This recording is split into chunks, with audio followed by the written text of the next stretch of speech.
et Ono Ismaël. Nous le recevons et que Dieu le bénisse.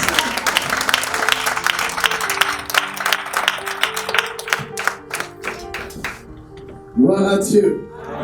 Alléluia. Alléluia. Amen. Que Dieu soit béni. Amen. Que Dieu soit loué. Amen. Que Dieu soit élevé. C'est lui le Dieu très haut. Amen. Il est encore assis sur son trône. Il n'a jamais pris sa retraite. Alléluia. Amen. En effet, d'éternité en éternité, notre Dieu règne. Amen. Amen. Je le dis merci encore au Seigneur, au Dieu Tout-Puissant, qui m'a permis d'être là ce soir. Le chemin était long, mais par sa grâce, je suis arrivé. Merci encore au Seigneur et merci à son serviteur de m'avoir associé à ce grand programme. Je tiens vraiment à vous dire merci. Que Dieu vous bénisse. À vous, à vos collègues, votre collègue et puis également à tous vos collaborateurs et à toute l'Église. Sachez que ma famille et moi, nous sommes reconnaissants pour vraiment tout ce que vous faites pour nous. Vos prières nous accompagnent. Que Dieu vous bénisse. L'Église vous salue. L'Église est dans la joie. Nous sommes aussi dans un programme. Quand j'arrivais dans une ville, sur le chemin, l'orateur vient d'arriver dans la ville avec nous. Donc nous sommes dépassés. On ne s'est même pas vu. Alléluia. Moi, comme on le dit chez nous, c'est la traite. On coupe à gauche et à droite. Voilà, en tout cas, mais sachez que je suis très heureux d'être là. Très heureux de prendre part à ce grand programme d'atmosphère de gloire. Amen. Amen. Est-ce que tu es dans la joie? Amen. Tu es heureux d'être là? Amen. Est-ce que la joie est sur ton visage? Amen. Tu as salué ton voisin? Tu as dit bonjour, bonsoir à ton voisin? Voilà, vous saluez ton voisin? Alléluia. Oh, que le nom de Dieu soit glorifié. Est-ce qu'on peut prier un peu, s'il vous plaît? Moi, c'était le mot, s'il vous plaît. Oh, Seigneur, inspire la chacun. Glorions la chacun. Seigneur, notre Dieu et Père, nous te sommes infiniment reconnaissants pour tes bienfaits. Tes bontés ne sont pas épuisées et tes compassions ne sont pas à leur terme. Tu les renouvelles chaque jour pour nous, Seigneur. Et c'est par ta plus grâce que nous sommes là ce soir. Seigneur, merci pour ce merveilleux programme, pour cette opportunité que tu nous donnes d'être à tes pieds, au pied du trône de la grâce, afin de recevoir de toi instruction, orientation. Nous prions au nom de Jésus que par ton esprit, ta parole soit libérée et que les cœurs soient sensibles et fertiles à recevoir ta bonne parole et que cette parole puisse transformer nos vies et nous conduire à la maturité spirituelle, à l'état d'homme parfait, à la ressemblance du roi de gloire assis sur son trône très élevé. Donne-nous, Seigneur, d'être à ton trône. Donne-nous d'être comme cette vainqueur de vieillard, prosternés devant le trône de l'agneau. Seigneur, nous voulons être là à tes pieds. Car devant ta face, il y a de bonnes choses, Seigneur. C'est là que nous trouvons des réponses, Seigneur. Des questions que nous nous posons. Des choses qu'on ne comprend pas, Seigneur. C'est là, dans ta présence, dans ton intimité, dans ton sanctuaire, que nous trouvons des réponses. Nous sommes venus pour trouver des réponses, Seigneur. Certains sont venus parce qu'ils ont des questions qui se posent. Seigneur, réponds aux besoins des uns et des autres. Afin qu'au sortir de ce programme, de cette soirée déjà, le cœur de chacun d'entre nous soit dans la joie. Oh, cher Saint-Esprit, nous attendons de toi que tu manifestes ta présence en ces lieux. Que ta gloire illumine ces lieux. Que ta présence soit une réalité pour chacune de nos vies.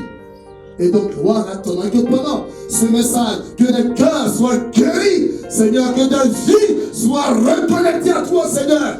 Au nom de Jésus, donc gloire à ton nom, Seigneur. Oui, non pas à nous, Père, mais à ton nom, donc gloire. Au nom de Jésus. Amen. Amen. Que Dieu soit béni. Le trône de Dieu n'est pas vacant. Pouvons-nous lire un texte dans le psaume d'abord 14 et ensuite le psaume 47. Lisons quelques brins de ce psaume 14. Il est dit, au chef des chantres de David, l'insensé dit en son cœur, il n'y a point de Dieu. Ils se sont corrompus. Ils ont commis des actions abominables. Il n'en est aucun qui fasse le bien. L'Éternel du haut des cieux regarde les fils de l'homme pour voir s'il y a quelqu'un qui soit intelligent, qui cherche Dieu. Tous sont égarés, tous sont pervertis. Il n'en a aucun qui fasse le bien, pas même un seul. Tous ceux qui commettent l'iniquité ont-ils perdu le sens? Ils dévorent mon peuple, ils le prennent pour nourriture, ils n'invoquent point l'Éternel. On va s'arrêter là. Dans le psaume numéro 47. Au chef des chantres des fils de Corée, vous tous battez les mains, poussez vers Dieu des cris de joie, car l'Éternel, le Dieu très haut, est redoutable. Il est un grand roi sur toute la terre. Il nous assujettit des peuples. Il met des nations sous nos pieds. Il nous choisit notre héritage. La gloire de Jacob qu'il est. Dieu monte au milieu des cris de triomphe. L'Éternel s'avance au son de la trompette. Chantez à Dieu. Chantez. Chantez à notre droit. Chantez. Car Dieu est roi de toute la terre. Alléluia. Chantez un cantique.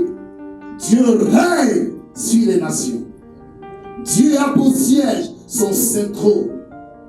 Les princes d'un peuple se réunissent au peuple du Dieu d'Abraham. Car à Dieu sont les boucliers de la terre.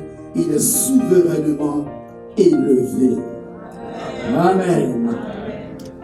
Notre Dieu est souverainement élevé. Il n'y a point de Dieu comme lui. Le trône de Dieu n'est pas vacant. Notre ambition en abordant ce sujet consistera à attirer l'attention de chacun d'entre nous sur trois réalités essentielles pour qui veut demeurer dans le plan merveilleux que Dieu a établi pour sa vie ici-bas, mais aussi pour ce qu'il prépare par rapport à son avenir là-haut. D'abord, révéler que Dieu est éternel. En effet, Dieu est éternel. Ensuite, à comprendre la réalité du trône de Dieu et la souveraineté de Dieu dans sa gestion des événements de la vie des hommes. Comment Dieu gère. Alléluia. Car bien souvent, on ne comprend pas. On se pose beaucoup de questions. Nous espérons que durant ces quelques moments, nous trouverons des réponses qui apaisent notre cœur. Alléluia. Et qui nous motivent à aller de l'avant. Et enfin montrer le genre de relation que l'homme doit entretenir avec le trône de Dieu. Alléluia. Cela est important, bien aimés chers frères et sœurs, que nous puissions capter ces éléments essentiels. Le temps n'est pas assez pour développer un tel sujet. Quand on parle du trône de Dieu, il n'est pas vacant. C'est vraiment large. Il y a beaucoup à dire. Il y a vraiment beaucoup à dire. Mais c'est surtout un sujet qui vient comme pour rassurer le peuple de Dieu. Ce sujet a été donné, a été inspiré pour rassurer le cœur d'un frère, le cœur d'une sœur. Car nous sommes en des temps difficiles, où bien souvent nous sommes confrontés à des situations terribles, où nous ne comprenons pas qu'est-ce qui se passe.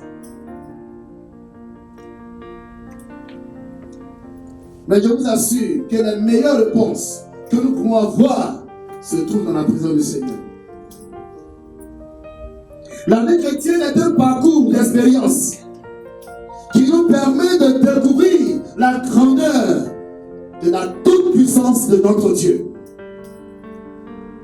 En effet, Dieu étant souverain sur les événements de la création, contrôle toutes les circonstances de la vie des hommes de façon générale, mais de façon spécifique, la vie des chrétiens. Dieu contrôle la vie des uns et des autres, tous les aspects, tous les événements. Au début comme à la fin, au début, pendant et à la fin. C'est pourquoi il a dit de ce Dieu qu'il est le commencement de toutes choses et il est la fin de toutes choses. Il est l'alpha, il est l'oméga. Quand vous lisez dans Ésaïe chapitre 46, il dit ceci d'Israël, que depuis votre conception, je vous ai pris en charge. À votre naissance, je vous ai porté. Et il va ajouter, il dit, jusqu'à votre vieillesse, dans votre verset, dit, jusqu'à vos cheveux blancs, je vous porterai. Je vais vous secourir. Dieu est toujours à l'origine de toutes choses.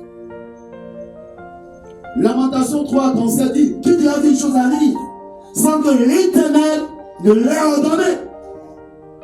N'est-ce pas du Très-Haut que viennent les mots et les biens?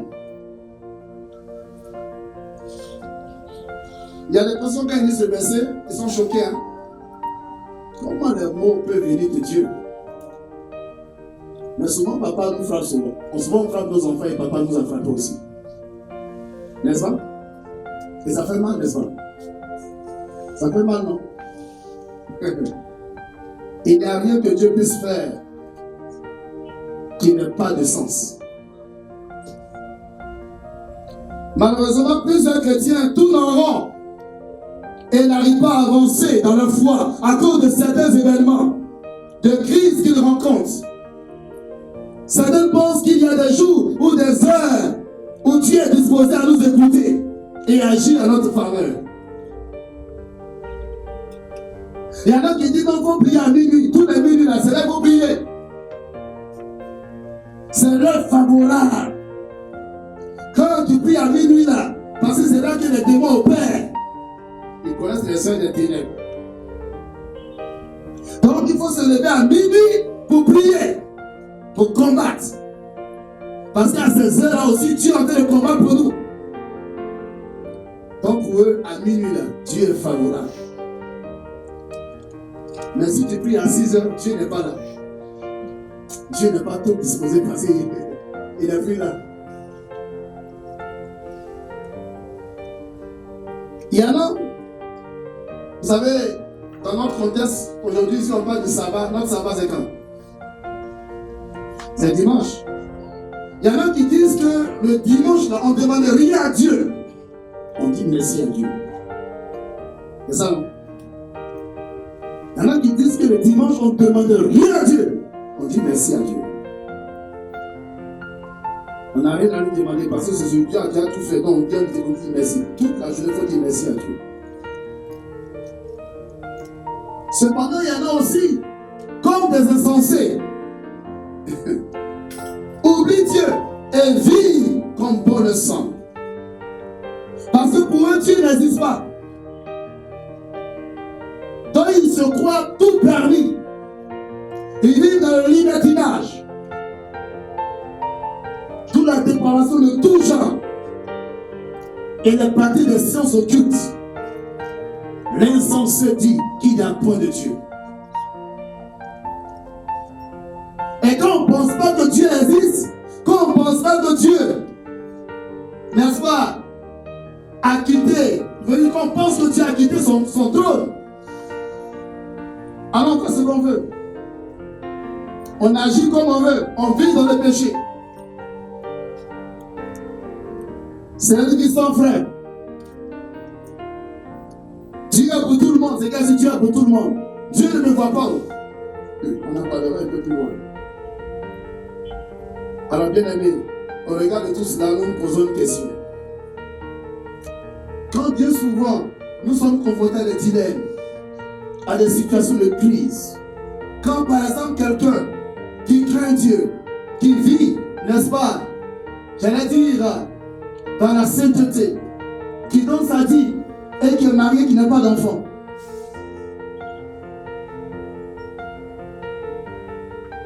quand quelqu'un toute sa jeunesse a servi de se garder, une sœur qui s'est gardée, je connais une sœur qui depuis 16 ans s'est donnée au Seigneur, elle n'a pas connu d'homme.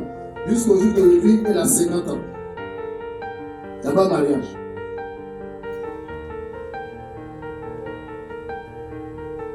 Quand souvent un chrétien tombe malade, on prie pour lui, on prie, et il est tout le temps malade. Quand un chrétien qui craint Dieu et qui est constamment au service du maître, mais il n'a pas de travail.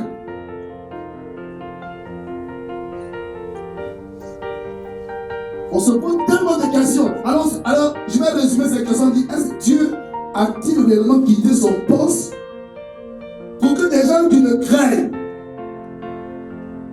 puissent connaître ces temps de crise, ces temps de situation? Mais autrement aussi, Dieu a-t-il réellement quitté son poste pour que des gens se croient tout permettre?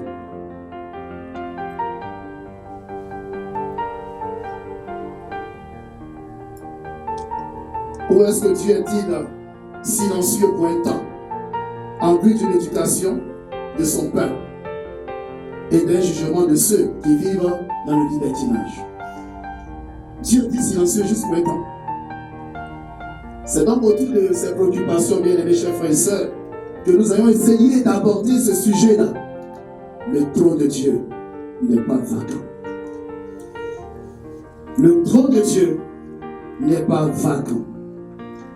Oui, en effet, nous voulons éclairer les uns et les autres sur ce sujet important, que le trône de Dieu n'est pas vacant. Quand on parle de la vacance, d'abord le mot vacant signifie tout simplement inoccupé. Parlant d'une place, d'un territoire ou d'un espace ou d'un lieu qui est inoccupé, on dit que donc ce lieu est vacant. Un poste est vacant.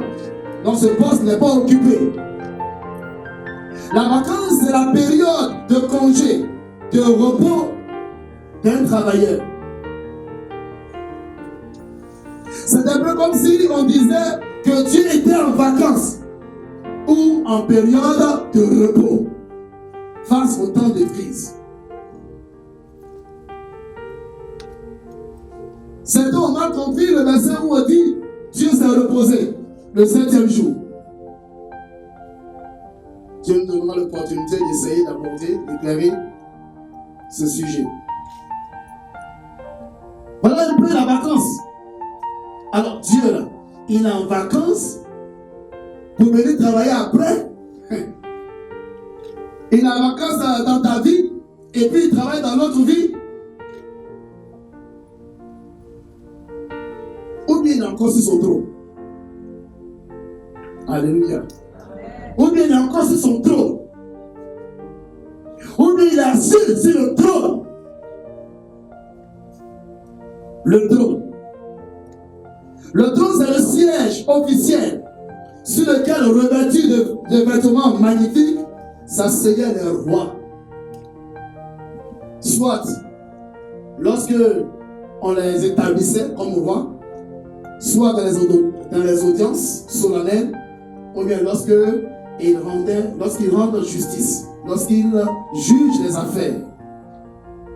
On peut le voir dans 1 Roi 2, 19, 1 Roi 22, 10, 2 Rois 2, 19, Esther 5, 1, Proverbe 28. C'est le temps de règne d'un monarque. C'est ça le trône. Quand on dit quelqu'un est sur le trône, c'est son temps de règne. Alléluia. C'est son temps de règne qui fait dire qu'il est sur le trône. qu'il est sur le trône. C'est son temps de règne. Le jour où il meurt, on dit qu'il a quitté le trône.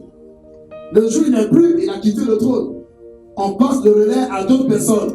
Dans notre tradition, lorsque tu fais partie de la famille royale, quand le roi n'est plus, on désigne un héritier qui vient prendre la place. Et c'est lui donc qui gouverne. Et qui dit, au temps de mon père, donc au temps du règne de mon père, là il est sur son règne. C'est lui qui est sur le trône. Donc le trône, c'est le temps de règne d'un monarque. 1 Roi 1, verset 47. Or, notre Dieu étant le roi des rois, il est lui-même assis sur un trône élevé au-dessus de tout trône. Alléluia. Quand nous lisons dans Ésaïe au chapitre 6, vous connaissez bien ce passage de la révélation que Dieu a faite à Ésaïe. L'année de la mort du roi Osias, je vis le Seigneur assis sur un trône très élevé, et les pans de sa robe remplissaient le temps. Le Seigneur assis sur un trône très élevé. Il est le roi des gloires. Il est le roi des rois. Si des rois humains s'asseyent sur des trônes, et lui, le roi qui est au-dessus de tout roi. Et lui qui supplante tous les rois. Comme nous l'avons lu dans ce psaume 47, qui règne sur les nations. Il est le roi des nations. Il est le Dieu qui gouverne les nations. Qui régit l'avenir des nations. Notre Dieu règne. Alléluia. Notre Dieu règne. Bien-aimés chers frères et sœurs, le trône de Dieu, c'est le symbole en effet de la présence même de Dieu. Si nous disons que le trône, c'est le règne d'un monarque, alors le trône de Dieu, c'est la présence même de Dieu. Le trône de Dieu, c'est sa présence. Alléluia. Le trône symbolise la présence de Dieu. Dieu est sur son trône. Le trône est également le symbole du règne éternel de Dieu sur l'univers visible et invisible. Dieu règne sur le monde visible et invisible. Le trône, c'est la manifestation de la toute-puissance de Dieu. Le trône, c'est la manifestation de la souveraineté de Dieu. Il est le souverain, c'est lui le décideur. Le trône, c'est la manifestation de la justice de Dieu. Dieu est juste. Alléluia. Bien-aimés chers frères et sœurs, c'est la raison pour laquelle tu ne dois pas t'inquiéter, parce que Dieu est sur son trône vraiment. Dieu est puissant. Il règne. Il règne dans les cieux. Il règne sur la terre. Il règne sous la terre. Quand nous lisons dans Philippiens chapitre 2, la Bible dit que Jésus s'est humilié jusqu'à la mort de la croix. C'est pourquoi Dieu l'a souverainement élevé. Et lui a donné le nom qui est au-dessus de tout nom, afin qu'au nom de Jésus, tout genou fléchisse dans le ciel, sur la terre et sous la terre, et que toute langue confesse que Jésus-Christ est Seigneur à la gloire du Dieu le Père. C'est lui qui règne. Et il veut régner sur ta vie. Il veut régner sur ton avenir. Il veut régner dans ton travail. Il veut régner dans ton foyer. Il veut régner dans tes affaires. Et quand tu règnes dans tes affaires, c'est la puissance de Dieu qui se déverse dans tes affaires. Quand tu règnes dans ton foyer, c'est lui, n'est-ce pas, qui régit la loi de ton foyer et qui apporte de sa présence dans ton foyer. Alors Satan tremble de voir un tel foyer. Quand le Seigneur règne dans la vie d'un jeune homme qui est étudiant, c'est lui qui règne sur ses études. Alors s'il règne sur tes études, c'est clair que ton avenir sera meilleur. C'est pourquoi laisse Dieu régner. Laisse-le régner. Car Dieu est tout puissant. Alléluia. Il est tout puissant. Quand Quand Dieu est quelque part dans la vie de quelqu'un, les choses sont extraordinaires. Quand Dieu règne dans la vie d'un homme, ce temps passe de l'ordinaire à l'extraordinaire. Car c'est le divin qui se connecte à lui-même. C'est celui qui est extraordinaire qui vient se connecter à l'homme ordinaire et qui fait de lui un homme extraordinaire.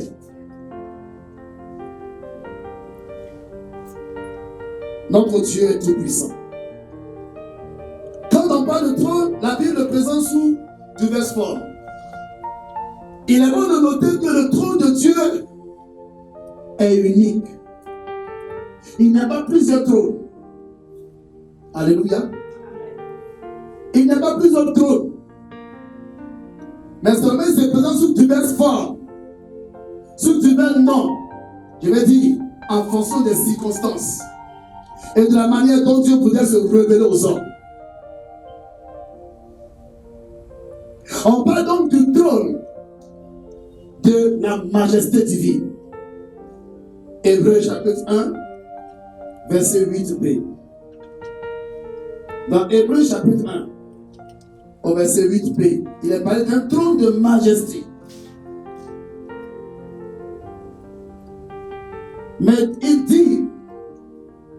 Mais il a dit au Fils, ton trône, ô Dieu, est éternel.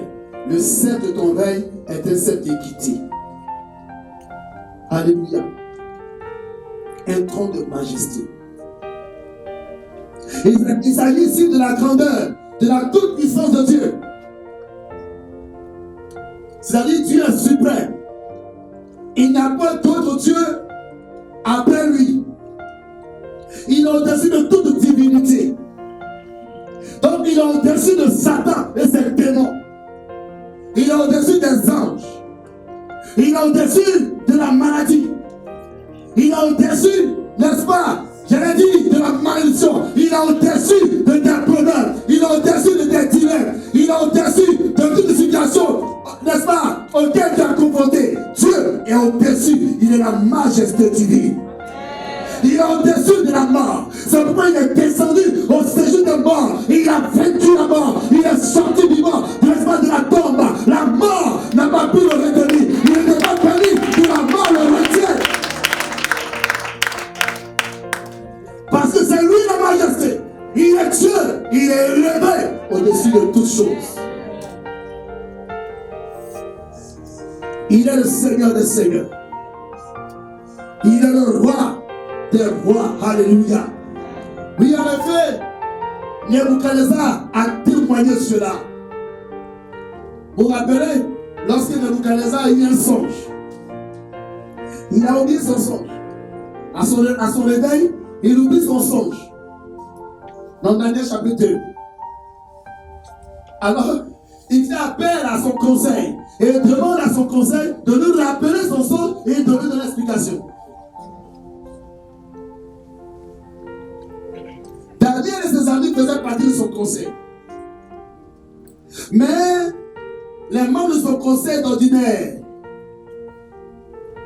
ont dit que mais ce n'est pas possible. Au moins si tu nous expliques ton songe, alors on pourrait essayer d'en déduire. Mais on ne sait même pas de quoi tu parles. On n'est pas rentré dans ton sommeil pour voir ce qui se passe. Mais le roi furieux dit, si vous ne me rappelez pas le songe et l'explication, je tue tout le monde. C'est une question de vie ou de mort. Il va vouloir mettre à exécution sa menace. Et il était sérieux. Lorsque Daniel va voir un de ses ennemis pour lui dire, dis au roi de se calmer, car il y a un Dieu qui révèle les secrets. Daniel et ses amis ont plaidé pour que le lendemain, ils viennent expliquer le songe au roi. Et toute la nuit, Daniel et ses amis ont prié le Seigneur. Ont prié le Seigneur assis sur son trône, car Dieu est sur son trône. Ils sont venus dans le sanctuaire de Dieu. Ils sont venus devant le trône de Dieu. Et là, ils ont parlé au Dieu créateur. Ils ont parlé au Dieu qui est assis sur son trône. Et Dieu, de son trône, va révéler le secret à Daniel et ses amis. Et une explication. Le matin, Daniel vient et il donne le songe. Il dit le songe du roi. Et il en donne l'explication. La suite est intéressante. Au verset 45 du chapitre 2. Il a dit le roi adressa la parole. D'abord, au verset 46, alors Nebuchadnezzar tomba sur sa face et se prosterna devant Daniel. Et il ordonna qu'on lui offrit des sacrifices et des parfums. Le roi adressa la parole à Daniel et dit, en vérité, votre Dieu est le Dieu des dieux et le Seigneur des rois, et il révèle les secrets, puisque tu as pu découvrir ce secret. Alléluia. Amen. Il est le Seigneur des seigneurs. Et il révèle les secrets. Bien-aimés chers frères et sœurs, si Jésus règne sur ta vie, si Jésus est élevé dans ta vie, alors les secrets de ta vie, les secrets des choses que tu ne comprends pas, il va te les révéler. Je suis convaincu d'une chose, c'est que le Seigneur a commencé à révéler quelque chose de merveilleux à une sœur, à un frère. Et le Seigneur va le faire. Laisse Dieu ouvrir tes yeux. Laisse Dieu te révéler les secrets de son royaume, les secrets de son trône.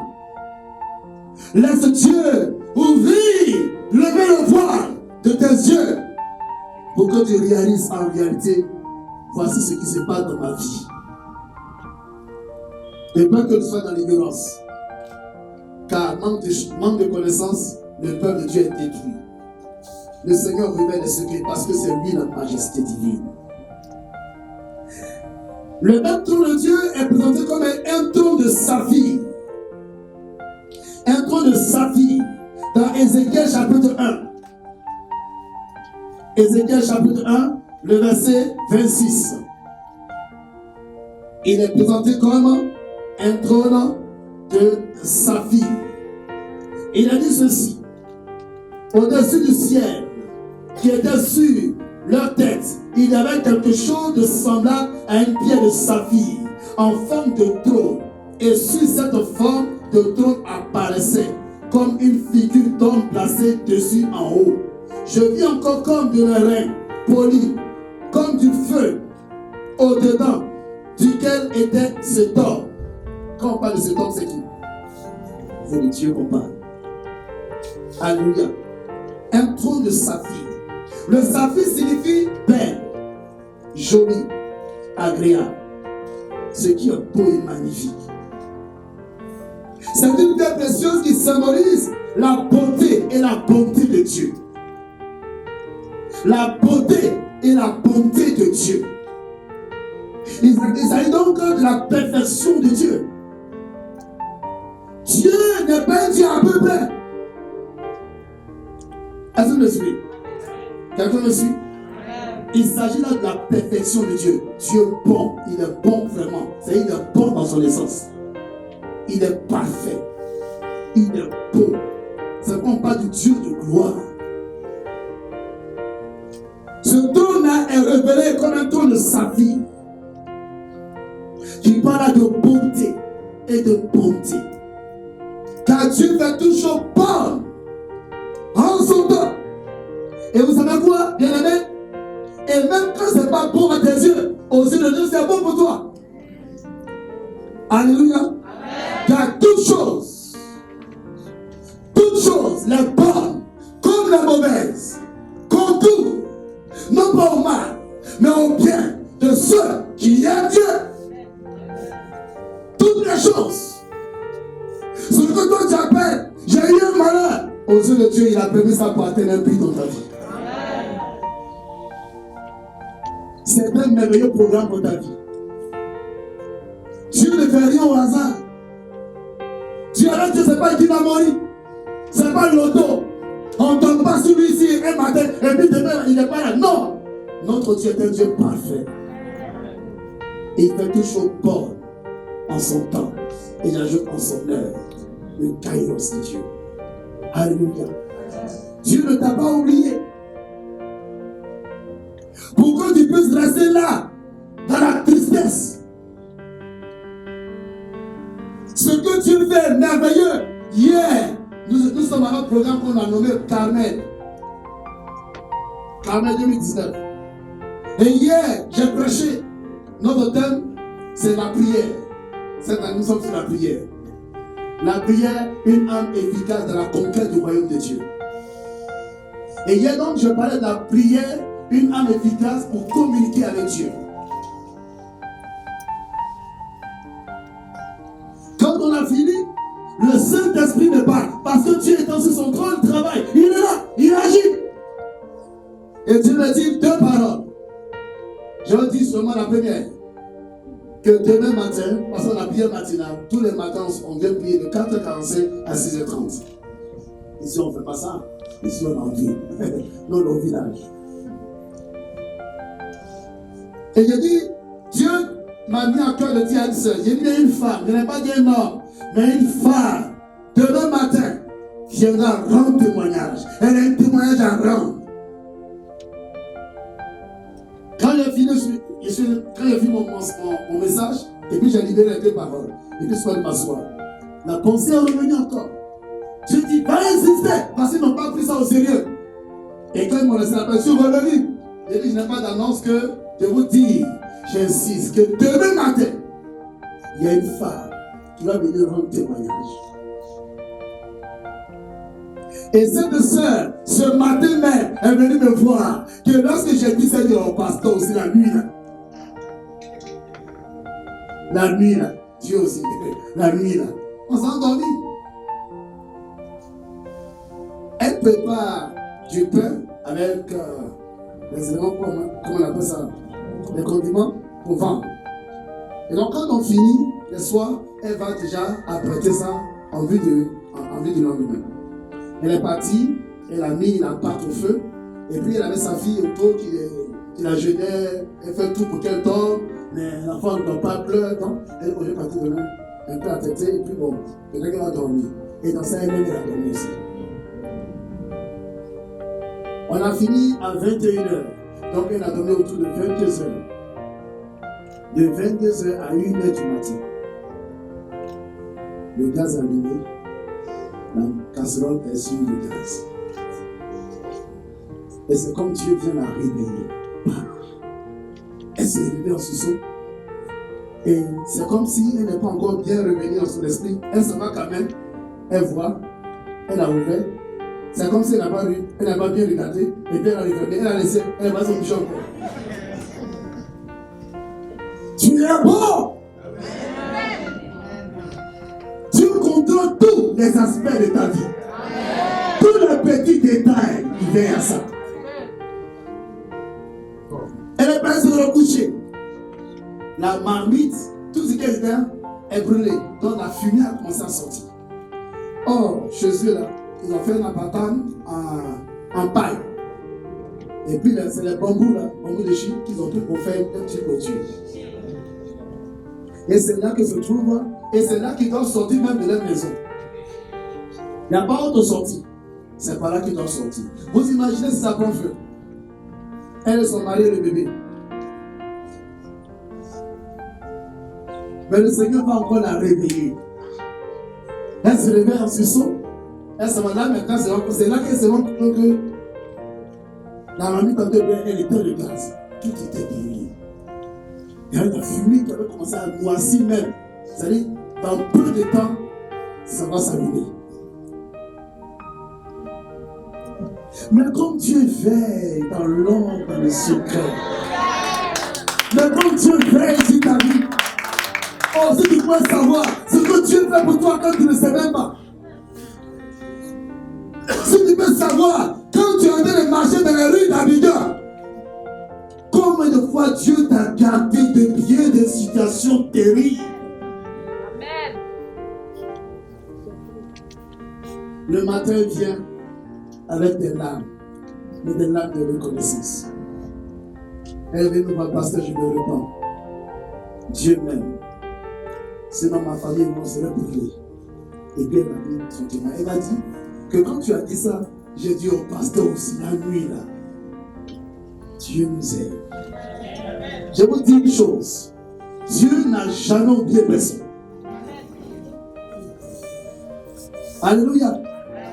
Il est assis sur le trône de sa vie. Le Dieu bon, le Dieu merveilleux, le Dieu excellent, le Dieu parfait. Alléluia. Il est parfait. Et ce qu'il fait est parfait. Il a fait parfaitement quelque chose de merveilleux pour cette sœur. Il aurait pu la laisser, mais je crois que Dieu a veillé. Parce que là, à un moment donné, ça lève maintenant pour le fait. Donc Dieu a dû la frapper fort pour qu'elle se réveille.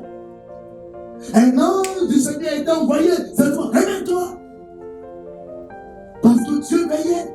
Alors cependant, il y en a d'autres aussi, où Dieu encore a intervenu dans leur vie. Notre Dieu est Dieu. Il est bon. Tout ce qu'il fait pour toi est bon. Tout ce qu'il fait pour toi est parfait. Il y a des gens qui ne nous aiment pas. Parce que selon eux, il y a quelque chose que tu as manqué de leur donner.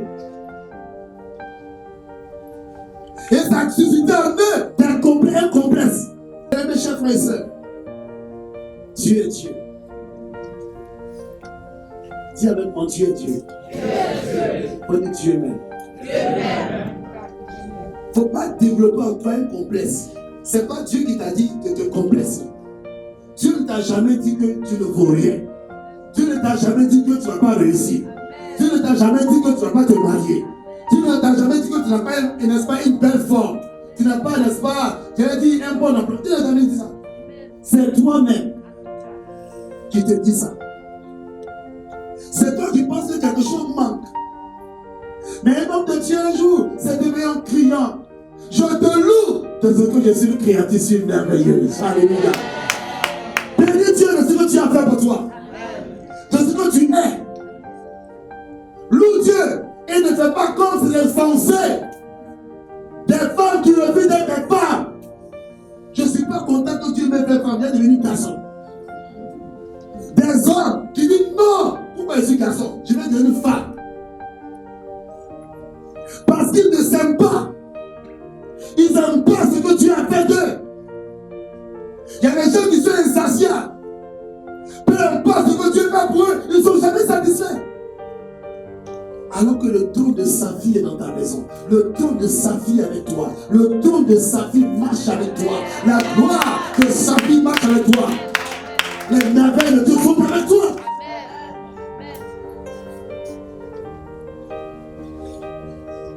Le trône de Dieu également est présenté comme un trône de flamme. Dans Daniel 7, le verset 9. Un trône de flamme, de feu. Alléluia. Il est dit au verset 8, je considérais les cornes, et voici une autre petite corne sortie du milieu d'elle. Et 3 des premières cornes furent arrachées devant cette corne.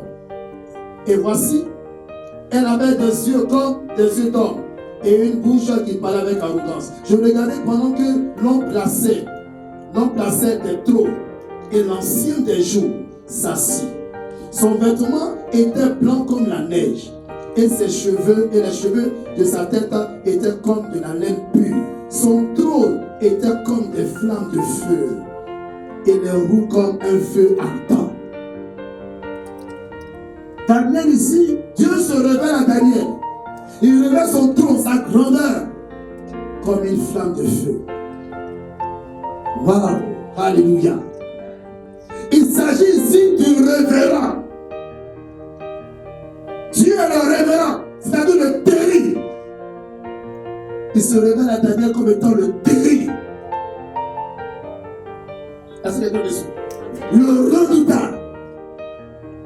Celui à qui rien n'est impossible. Celui devant qui les démons voient et tremblent. La Bible dit, n'est-ce pas, un jour Jésus était sur le territoire des Galiléens. Et là, il y avait un fou possédé depuis de 3000 démons. Mais quand le fou a regardé Jésus, alors que personne ne passe là, parce que ce gars-là, il fait peur. Mais lorsque les démons habitant dans la ville de ce temps ont vu Jésus, ils ont capitulé devant Jésus. Et ils ont dit, fils de Dieu, fils de Dieu, pardon, ne nous prépare pas le temps. Ils vont supplier Jésus parce que le redoutable a posé ses pieds sur un territoire. Quand Dieu tient dans la vie d'un homme, il est redoutable dans ta vie. Et il te rend redoutable. C'est pourquoi quand tu marche la tête haute. David dit, quand je marche dans la vallée de l'ombre de la mort, je ne crains aucun mal, car toi, tu es avec moi. Le redoutable marche avec toi. Et les sorciers tremblent, les démons tremblent. Quand un sorcier vient t'attaquer, le matin dit, camarade, ça va? Ça va? Quand t'as bien dormi? Parce qu'il sait ce qui s'est passé dans la nuit. Parce que le redoutable était là, l'ange de l'Éternel, le délivre, le chef de l'armée de l'Éternel, était assis là, devant ta porte. Personne ne peut te toucher. 1000 tomberont à tes côtés, 10 000 à ta droite, tu ne seras pas à terre. Mais avec tes yeux seulement, tu regarderas et tu verras la rétribution des méchants. Pourquoi? Parce que le Dieu redoutable est là à tes côtés. Dieu est sur son trône. Et c'est un trône de feu. Tu révèles ici toute la puissance même de Dieu. L'autorité de Dieu. Sur toutes choses. Dieu donc dans ce sens mérite qu'on lui rende un culte de respect. C'est là qu'on adore Dieu. C'est là qu'on se jette à ses pieds. Alléluia. Parce qu'il est le redoutable. Il est le redoutable. Il est dit dans Hébreux 12, 28, c'est pourquoi recevant un royaume inébranlable, montrons notre reconnaissance envers Dieu, un culte qui lui soit agréable, avec piété, avec crainte, car notre Dieu est aussi un feu dévorant. Il est redoutable. Il terrifie les puissants des ténèbres. Si Dieu est assis dans ta vie comme étant le redoutable, tu t'imagines ce que Dieu fait pour toi? Tu n'as même pas idée de ce que tu fais pour toi. Si tu savais que les puissants des ténèbres te craignent, dans ta faiblesse, dans ton flèche est là, tu es fort. Car dans le psaume 68, il dit ton Dieu ordonne que tu sois puissant. C'est un ordre. Ton Dieu ordonne que tu sois puissant. Parce que lui-même étant puissant, rend dans la faiblesse de l'homme, le rend aussi puissant. Et c'est cela qui fait de nous des triomphateurs, des hommes vainqueurs. Paul dit, nous sommes plus que vainqueurs. On n'est pas que des vainqueurs, mais nous sommes plus que vainqueurs par celui qui nous a aimés. Alors qui me séparera de l'amour de Christ? Serait-ce la faim, les tribulations, les persécutions? Serait-ce parce que je ne suis pas encore marié? Alors donc, dans ça, la main est découragée, alors que le terrible dans ta vie, l'homme de feu est dans toi. Je suis tout souvent étonné de voir des frères et des sœurs qui sont là sur mon fond. Quand on a compris, la même c'est compliqué. Ils vont prier une paille. Ils ne savent même pas ce qu'il va dire à Dieu. Hey, mon frère, ne sois pas un frère en crise. Ne sois pas une sœur en crise. Sois un frère en Christ. Et c'est en Christ, rempli de l'onction et le Saint-Esprit, la présence de Dieu quand il descend. La Bible conjugue la Pentecôte, alors qu'ils étaient dans l'intimité du Seigneur, alors qu'ils étaient là devant le trône en train de prier, le Saint-Esprit est descendu comment? Sous forme de feu, des langues de feu. Donc ça, c'est ce qui s'est produit. La Pentecôte s'est divisée en deux. Pentecôte ordinaire, Pentecôte extraordinaire. L'extraordinaire a emporté sur l'ordinaire. Ceux de l'ordinaire ont couru pour aller voir l'extraordinaire. Mais on ne peut pas être là, enflammé par le feu, par le trône, par la présence de Dieu, par ce terrible Dieu, et avoir encore peur. Pierre s'est levé devant des milliers. Il dit, c'est vous qui avez crucifié Jésus. Oh frère, que verrons-nous? Répondons-nous. Sinon vous êtes partis en enfer. Alléluia. C'est un trône de justice également. Un trône de justice. Alléluia. Le même trône de Dieu est présenté comme le trône de justice. Dans le psaume 9, versets 5 et 8. Il a dit, car tu soutiens mon droit et ma cause. Tu sièges sur ton trône en juste juge. L'Éternel règne à jamais. Il a dressé son trône pour le jugement. Alléluia. Pour le jugement. Mais ici, je parlerai d'un autre trône. Pas un autre trône, mais plutôt un autre nom donné à ce trône. Il s'agit ici du Dieu qui agit dans la vie des hommes en fonction de la mission qu'il assigne à chacun selon sa capacité. Dieu nous a appelés à le servir. Et en fonction des talents qu'il te donne, il établit justice. Il agit. Ça dit quoi? À toi, il peut te donner 2 talents. À l'autre, il peut te donner 5. Mais il juge que c'est ce qui est meilleur pour toi. Quand il te regarde, la façon dont il t'a créé, tu mérites 5. La façon dont il t'a créé, toi, tu mérites 2. La façon dont il t'a créé, tu mérites 1. Mais avec le 1 là, tu feras les mêmes exploits que celui qui a les 5. Dans ce sens, il est juste dans tout ce qu'il fait. Faut pas en dire quelqu'un. Faut pas dire la sélection bien haut. Toi aussi, tu as pour toi. Quel n'en a pas. C'est pourquoi même, nous-mêmes pasteurs, on n'est pas là pour se comparer. Pour dire que moi, le pasteur là, il veut prendre ma place. Mais c'est que toi, tu n'as jamais eu de place. Parce que chacun a sa place. Hein? Est-ce que tu sais ça? Chacun a sa place. Dieu a posté chacun à sa place. Et pour jouer un rôle spécifique.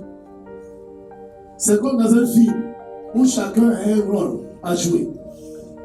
Et le scénariste qui est Dieu, le Saint-Esprit est là pour montrer le rôle, pour, n'est-ce pas, orienter chacun. Tu as un rôle à jouer.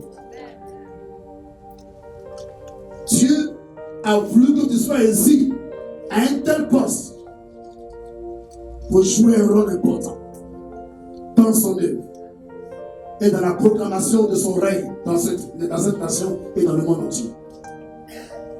Dieu a voulu te choisir dans ta famille parce qu'il a jugé nécessaire que ce soit toi qui sois choisi d'abord en premier.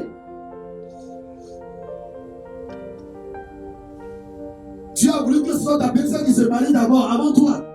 Pas parce qu'il est injuste, mais parce que lui, Dieu, il est juste et tout ce qu'il fait est parfait.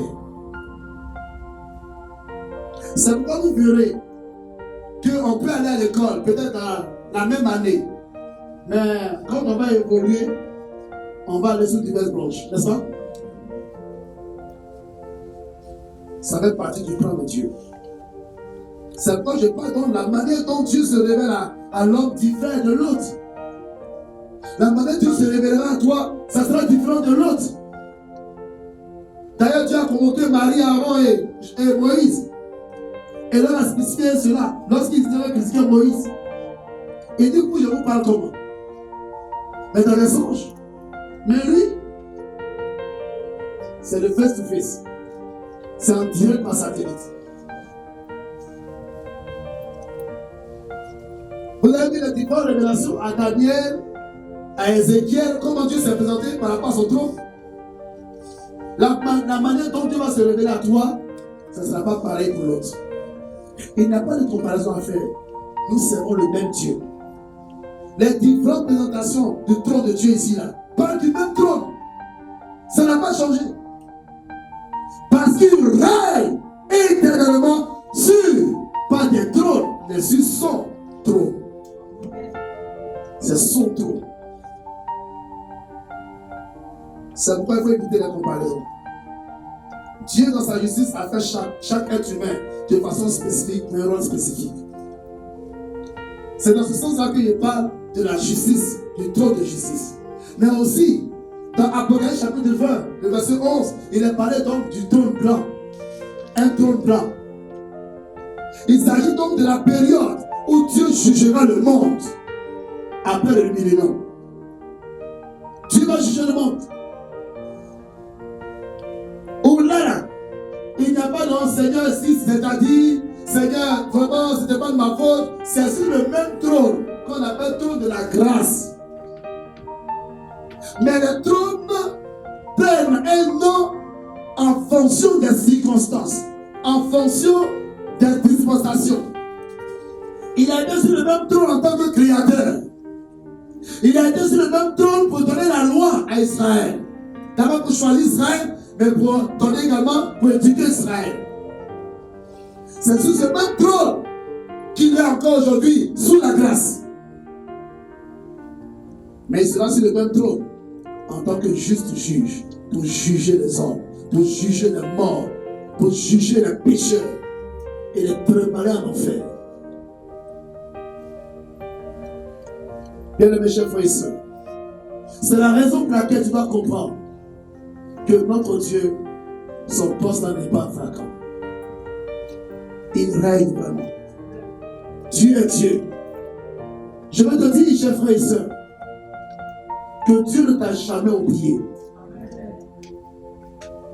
Je veux te dire que même si tu n'as pas encore eu d'enfant, reste tranquille. Car Jésus sait ce qu'il va faire. Dans Jean le chapitre 6, Jésus a levé le regard, il a vu la foule. Il dit à Philippe, où est-ce qu'on peut trouver du pain pour nourrir cette foule? Et la Bible dit, il disait cela pour l'éprouver, car il savait ce qu'il allait faire. Dieu a la solution, a ta solution dans sa main. Il tient ton existence. Il tient ta vie depuis le début jusqu'à aujourd'hui et demain entre ses mains. Il ne t'a pas oublié. Alors ne prophétise pas sur toi des pensées négatives. Pour dire que moi je vais rester comme ça. Est-ce que moi un jour même là, je vais être comme ça? Non. C'est ce que tu penses. Ce n'est pas ce que tu as dit. Alors ne fais pas échouer le plan de Dieu pour ta vie. Car Dieu a un plan merveilleux pour ta vie. Dieu avait un plan merveilleux pour Adam et Ève. Il avait planifié cela. C'était tellement beau et agréable. Mais Adam et Ève ont déjoué le plan de Dieu en leur faveur. Je parle de désobéissance. Tu peux faire échouer le programme de Dieu sur ta vie. Pas parce que Dieu a échoué, mais toi tu peux faire échouer ça. Et par ta propre faute. Je leur ai dit que ce n'est pas un hasard que tu es dans cette assemblée. Ce n'est pas un hasard que tu as été choisi dans ta famille. Ce n'est pas du tout un hasard. C'est pour atteindre un but. Parce que tu es dans ce son trône. Contrôle les événements de ta vie. En amont et en aval. Il est le Dieu tout-puissant. Il tient ta vie entre ses mains. Tu n'as rien à craindre. Tu n'as pas à t'inquiéter de quoi que ce soit. Si vraiment tu reconnais que tu es Dieu, alors entre dans son trône, entre dans son sanctuaire. Il est assis sur son trône. Il est là devant toi constamment. Il attend que tu viennes à lui. Il a le programme de ta vie dans sa main. Ta vie ne dépend pas des circonstances de la vie. Pourquoi tu peux se planifier? Pourquoi tu peux dire que c'est terminé? Non, ce n'est jamais terminé. Celui qui met le point final, c'est Dieu. C'est pourquoi Job a regardé ses amis et leur a fait cette parole. Lorsque ses amis l'accusaient ça et là, dans Job 19, Bildad de Choix qui accusait Job, Job s'est levé et Job a prononcé une parole prophétique, une parole puissante. Je sais que mon Rédempteur est vivant et qu'il se lèvera le dernier sur la terre. Et il ajoute, quand ma peau sera perdue, bon, je verrai Dieu. Quand je n'aurai plus de chair, mes yeux le verront. Et non ceux d'un autre. Il dit d'ailleurs, mon âme, l'envie t'attend au-dedans de moi. Il dit, il me sera favorable. Craignez pour vous plutôt le glaive. Job a prophétisé pour dire, peu importe, même s'il mourait, il sait que son Rédempteur encore ici sur son trône. Et que ce même Rédempteur allait le ressusciter. Et même s'il ne ressuscite pas, il verra même Dieu. Job a défié les circonstances de la vie pour dire que les circonstances, ma vie ne dépend pas des circonstances de la vie. Ma vie ne dépend pas du fait que j'ai perdu tous mes enfants. Ma vie ne dépend pas du fait que, n'est-ce pas, j'ai perdu le soutien de ma femme, que j'ai perdu mes richesses. Ma vie ne dépend pas de ces choses. Mais ma vie se trouve entre les mains de celui qui est assis sur son trône. Mon Rédempteur. Il dit de Dieu son Rédempteur. Il ne dit pas, n'est-ce pas, notre Rédempteur. Il dit, je sais que mon. Il n'est pas dit peut-être que. Il paraît qu'il semble que. On dirait que. Non, parce que le christianisme, ce n'est pas on dirait que. Ce n'est pas il paraît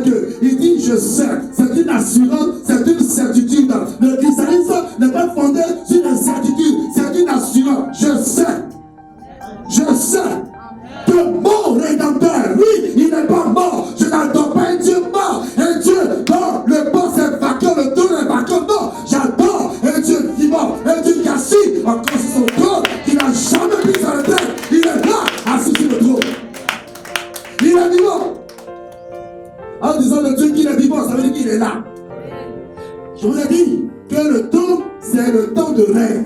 Donc il est vivant, ça veut dire qu'il règne encore. Il règne. Est-ce que tu veux dire à ton Dieu, tu veux dire ce soir, Dieu, je sais que tu es assis sur le trône, que tu écris mon histoire, que tu es en train d'écrire des merveilles dans ma vie. Seigneur, je sais que moi, j'irai plus loin avec toi. Seigneur, moi que tu vois, Seigneur, j'irai briller dans ce monde. Le monde me verra. Le monde me verra et ils diront, mais attends, c'est pas lui on poursuit, c'est pas lui on voulait lui faire du mal, mais ils seront étonnés de ta démarche parce que tu marches à pas d'assurance. Pourquoi? Parce que le roi de gloire est assis sur son trône. Il dit que le roi de gloire passe son entrée. Qui est ce roi de gloire? L'éternel fort et puissant dans le combat. Elles sont pas sur le bien aller. Et on va prier ensemble le Seigneur. Tu oublies, c'est quand tu dis, regarde, tu es grand. Ton Dieu est grand. Il est puissant. Ton Dieu est là. Il est là. One by the way. Oui, il a tout son contrôle. Oh,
Le Seigneur dit à une sœur, le Seigneur te dit, ma sœur, pendant que je parle, tu ressens une paix dans ton cœur. Il y a comme une joie qui est en train d'inonder ton cœur. L'Esprit de Dieu est en train de mener une action spéciale dans ta vie. Pour te dire, reçois sa consolation. Lui ne t'a pas oublié. Il est élevé sur son trône. Il est tout puissant pour changer ton histoire, pour écrire l'histoire des hommes. Il ne t'a jamais dit qu'il t'a abandonné. Alors que tu pensais qu'il t'a abandonné, il t'a porté sur son dos. Baptiste, il te savait épuisé, fatigué, il t'a porté sur son dos. Comme un enfant qui marche avec son père et qui à un moment donné est épuisé, papa le bras, il le met sur sa poitrine. Le Seigneur te porte sur sa poitrine. Le Seigneur te sent épuisé, il t'a porté sur sa poitrine. Tu n'es pas seul. Tu n'as jamais été seul. Dans le combat que tu mènes, dans ce combat terrible que tu mènes, tu as l'impression que l'homme avec qui tu vis, il ne va jamais changer. Non, non, c'est un combat que tu ne mènes pas seul. Le combat, le chef de l'armée de l'Éternel marche avec toi. C'est lui qui change les cœurs. Reste tranquille, laisse-le faire. C'est lui qui écrira ton histoire. Alors que les hommes t'ont méprisé, sache que les hommes qui t'ont méprisé auront honte. Ils auront la tête courbée. Parce que le Seigneur va faire changer ta démarche. Oh, que la paix de Dieu vienne dans les cœurs.